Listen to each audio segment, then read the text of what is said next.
Yung mixture ng aking puto. Dalawang kulay po yan, isang regular at isang push-up pink. Yan, ito na po yan. Maramihan po mga ka-reels ang aking paggagawa ng puto at meron po kasi isang gathering, isang gawain po sa aming church. Yan po, marami po akong lulutuin mga ka-reels. Yan. Yan, ka-reels, kaluluto lang po yan. Mainit pa. Ayan. Yan, ka-reels, tapos na po ang aming paggawa ng puto with cheese na makulay. Yan. Yan po, reels. Ayan na po.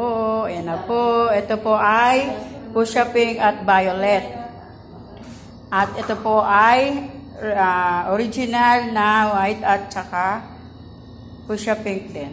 Ayan na po. Tapos na po ang aming pagluluto. Mamaya po